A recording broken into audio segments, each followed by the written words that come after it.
नमस्कार प्यारे बच्चों, मैं नेहा त्रिपाठी एक बार फिर से हिंदी पाठशाला में आपका स्वागत करती हूँ। पिछली हिंदी की कक्षा में हमने सीखे थे दो व्यंजन त से तरबूज और थ से थर्मस। आशा करती हूँ अब आपको वो आ गए होंगे, आप उनसे भली भांति परिचित हो गए होंगे। आज हम सीखेंगे हमारा नया व्यंजन द से दवात। द से दवात में स्याही भरते फिर कलम भर हम काम करते। देखिए ये है द से दवात, जिसे इंग्लिश में इंक पॉट कहते हैं। पहले कुछ समय पहले इस तरीके के पेन होते थे जिनमें इस तरीके से गीली स्याही भरी जाती थी। आजकल तो रिफिल वाले पेन होते हैं, पर पहले जो स्याही वाले पेन होते थे उनमें इस तरीके से दवात से स्याही भरी जाती थी और फिर काम किया जाता था। तो ये है द से दवात। देख लेते हैं और कौन कौन से शब्द हैं जिनमें द वर्ण का इस्तेमाल होता है। द से दरी, देखिए आपने ये ज़रूर देखी होगी, आपके घर पर होगी, जिस पर हम बैठते हैं। द से दरी। द से दही, दही खाने में इस्तेमाल किया जाता है। द से दही। द से दरवाज़ा, दरवाज़ा आपने देखा ही होगा, तो एक बार फिर से मेरे साथ दोहराइए। द से दवात, द से दरी, द से दही, द से दरवाज़ा। इसके बाद देखते हैं दूसरा व्यंजन। हमारा आज का दूसरा व्यंजन है ध से धनुष। ध से धनुष। ध से धनुष श्री राम ने तोड़ा और सीता जी संग नाता जोड़ा। आप सबने रामायण देखी बच्चों? उसमें देखा आपने जो भगवान शंकर का धनुष था, राम जी ने वो तोड़ा था। आपने इस तरीके के धनुष रामलीला के समय भी बिकते हुए देखे होंगे। ध से धनुष, जिससे निशाना लगाया जाता है, तीर चलाए जाते हैं, इसका इस्तेमाल करते हुए ध से धनुष। और शब्द देख लेते हैं। ध से धन, धन यानी कि पैसा। ध से धन। ध से धागा, धागा जिससे सिलाई की जाती है, कपड़े को जोड़ा जाता है। ध से धागा, कपड़ा सिलने के काम आता है। ध से धोबी, धोबी क्या आप जानते हैं बच्चों धोबी किसे कहते हैं? धोबी जो हमारे कपड़े धोता है वो होता है धोबी। जिसे हम कपड़े धोने के लिए देते हैं वो होता है धोबी। तो एक बार फिर से मेरे साथ दोहराइए। ध से धनुष, ध से धन, ध से धागा, ध से धोबी। अब हम ये था मौखिक अभ्यास। अब हम लिखित अभ्यास की ओर बढ़ते हैं।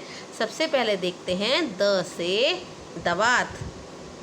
इस तरीके से एक छोटी खड़ी रेखा, एक अर्धवृत्त और ऊपर की ओर मोड़ते हुए इस तरीके से ये द से दवात। एक बार फिर से देख लीजिए।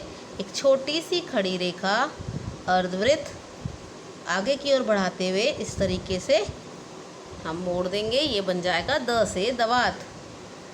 एक बार फिर से देख लीजिए। खड़ी रेखा, अर्धवृत्त और इसे आगे ले जाते हुए इस तरीके से मोड़ दीजिए, ये है द से दवात। छोटी सी खड़ी रेखा, अर्धवृत्त और इस तरीके से इसे आगे की ओर मोड़ते हुए नीचे ले आइए, द से दवात। द से दवात। द से दवात। अब देखते हैं हमारा दूसरा व्यंजन ध से धनुष।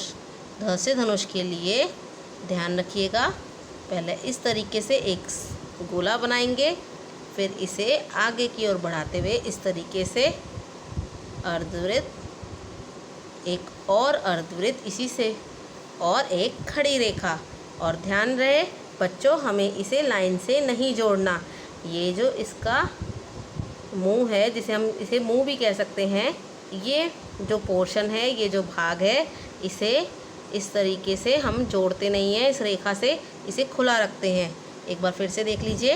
पहले आप इस तरीके से लाइन खींचिए, बट जो आप सर्कल बनाएंगे वो लाइन से आगे बनाना है। इस तरीके से सर्कल बनाइए।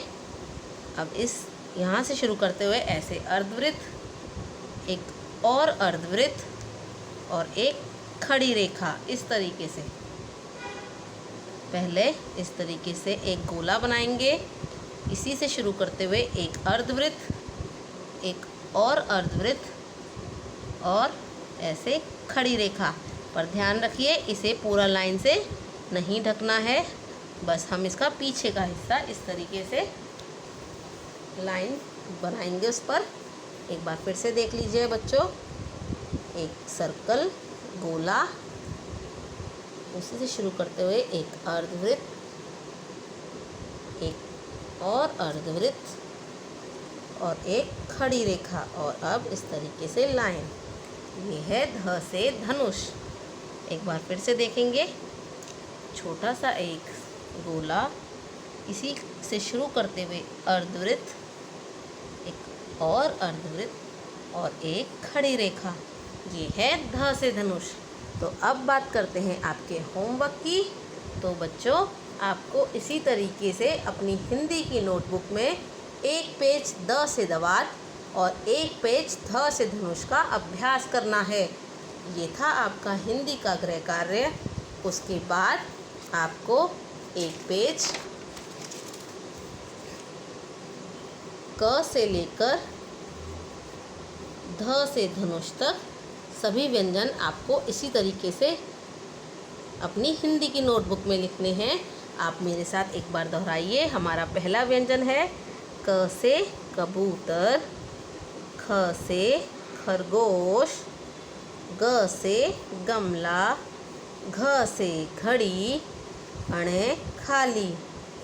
एक बात और बताना चाहूँगी बच्चों, घ से घर में और ध से धनुष में दो अंतर हैं। घ से घर को हम पूरी तरीके से इस लाइन से ढक देते हैं, जबकि ध से धनुष को का जो ये गोला वाला हिस्सा है, हम इसे लाइन से नहीं ढकते हैं, इसे लाइन से कवर नहीं करते हैं। तो ये है इनमें अंतर। दूसरी बात, ध से धनुष में इस तरीके से गोला बनाया जाता है, जबकि घ से घर में नहीं बनाया जाता। इसके बाद है च से चम्मच, छ से छतरी, ज से जहाज, झ से झंडा या खाली, ट से टमाटर, ठ से ठठेरा, ड से डमरू, ढ से ढक्कन, अण खाली, त से तरबूज, थ से थर्मस, द से दवात। और आज हमने सीखा ध से धनुष। तो आपको क से लेके ध तक इसी तरीके से सभी व्यंजन अपनी हिंदी की नोटबुक में गृह कार्य में करने हैं। और ध्यान रहे, होमवर्क करने से पहले डेट ज़रूर डालें। हम फिर मिलेंगे अगली हिंदी पाठशाला में।